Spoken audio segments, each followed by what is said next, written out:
As concern grows over the mental health impact of COVID-19 around the world, there's one universal, all-encompassing force that seems to get overlooked in its role as a solution: nature. Nature is omnipresent. Or at least, it was. With over half the world in some sort of lockdown confinement, it's maybe not quite as accessible as it once was. There are ways around that. It is possible for technology to increase our access to nature experience, but first, let's understand why nature really is the beating heart of our mental health and well-being. Nature plays a prominent role in cultivating a healthy state of mind. Biophilia describes the love we have for nature. It was a term first introduced by biologist and naturalist Edward Wilson in 1984. Wilson suggested that a strong emotional bond exists between human beings and other organisms, which leads us to seek connections with nature. Though far from being the first person to link nature to positive emotions like love, Wilson is a noteworthy visionary and early contributor to the growing school of research on nature and mental well-being. In a 2015 interview, Wilson spoke out on the importance of getting urbanized populations back into natural landscapes, when people state the common belief that being in nature relaxes them, that it helps them recover from stress and tragedy, that it's a healing process to be in nature. We now know there's a solid basis for that. It's good for the human mind to be able to live and experience in really natural situations. So what is it about nature that encourages the recovery of our mental well-being? To find out, we can turn to the attention restoration theory, which holds that spending time in nature can help us restore our capacity to concentrate, whereas hectic, urban surroundings often serve to drain our energy and attention span. Nature has also been shown to promote happiness, social interactions, and a sense of meaning and purpose. Think about it for a second. Have you ever felt burnt out while watching a sunset? Probably not. On the flip side, has an idea suddenly come into focus as you absent-mindedly gaze at the countryside through a train window? Quite possibly. Attention restoration theory suggests that when we're immersed in nature, we allow ourselves to be away. By paying involuntary attention to our surroundings, we feel truly compatible with our setting, our walls come down, and we really start to see things clearly. But it's not just about clarity of mind. Nature has also been shown to promote happiness, social interactions, and a sense of meaning and purpose. Simply walking through a natural environment, for example, is associated with a reduction in negative thoughts. It's also linked to improved cognitive function, which supports improved memory and attention. Connection with nature has even been linked to enhanced school performance, imagination, and creativity. These are just a few examples of the beneficial effects of nature on mental well-being. You could likely spend days, if not weeks, reading paper after paper, and journal after journal recounting studies on how nature is incredible medicine.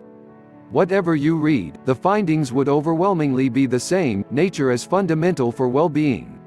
Time spent in nature may help prevent mental illness even before the arrival of COVID-19. Gallup's Global Emotions Report of 2019 found that 35% of people are stressed and anger levels are at an all-time high. Considering that 1 in 4 people is likely to experience ill mental health in any given year, discussions of a global epidemic of mental illness are nothing new. And now, as we face down a deadly pandemic, it's fair to conclude that our mental health is even worse off. By reducing stress levels, exposure to nature may lower a person's risk of developing depression and other mental illnesses. There is also some evidence to suggest that time in nature is associated with a decreased risk of developing anxiety disorders and attention deficit and hyperactivity disorder (ADHD). Spending time in nature has certainly been shown to reduce the levels of the stress hormone, cortisol. It's also been associated with lower blood pressure. But here comes the challenge: as evidence mounts for the importance of nature to our well-being, opportunities to experience it are dwindling, lockdown aside. In pre-COVID life, we were already spending less and less time outside. In the UK, 22 hours or 90% of the day is spent inside, and in the US, indoor hours can account for as much as 93% of each day. Given this incredible imbalance, it would be wrong to blame the growing mental health challenges on COVID-19 alone. Countering the challenge of urbanization and lockdown in 2018, 55% of the world's population lived in urban environments, and by 2050, this proportion is expected to rise to 68%. That's 2 out of every 3 people potentially living in homes lacking outdoor space, with less access to green areas and breathing increasingly polluted air. More of us spend more time surrounded by brick and concrete than by grass and trees. This has led some advocates to suggest that nature deficit disorder is a real threat to our health. To counter the impact of nature deficit disorder, some mental health professionals are starting to prescribe means of connecting with nature. In Japan, forest bathing, or Shinrin-yoku, has been practiced since the 1980s, with the aim of reconnecting people with nature and offsetting the effects of increasingly pressurized, high-tech lifestyles. In the UK, doctors have been handing out green prescriptions, with recommendations that patients with a variety of health concerns spend more time in nature. Of course, the current pandemic has curtailed many of these approaches. Our outdoor movements may be limited as we live through lockdown, or in some cases, we may find ourselves entirely housebound. It's a problem most felt by the vulnerable, the elderly, and the self-isolating. But here's the good part. You don't have to be physically present in nature to reap its benefits. Observing a nature image on your desktop, laptop, phone, or tablet screen can be enough to lower stress levels. And natural ambient sounds have been shown to have a positive impact on relieving stress, anxiety, and improving productivity. Technology can bring nature into our everyday life. There will never be a full substitute for the real thing, but technology can get us closer.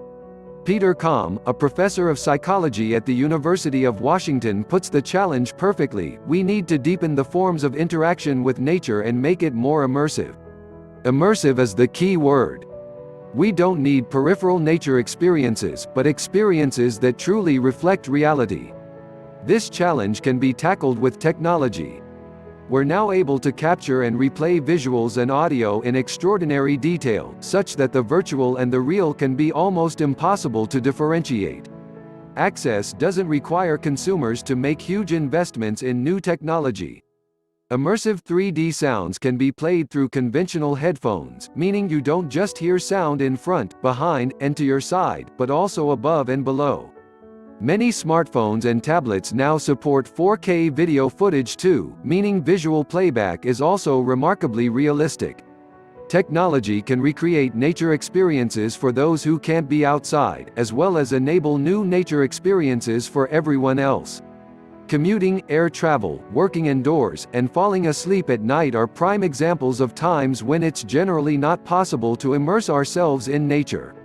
Today's self-isolation and lockdown is an obvious new addition. We must embrace technology to help us. Nature as the beating heart of human well-being. Mental health is incredibly complex. I do not present nature as the solution, but rather a critical piece of enhanced mental well-being. For everyone, regardless of how frequently you experience or immerse yourself in nature, one thing holds true: nature has always been our shared home. We must protect it, and let it nourish and revitalize us. It is where we are likely to find our happiest and healthiest state of mind. And that is something that's unlikely to change.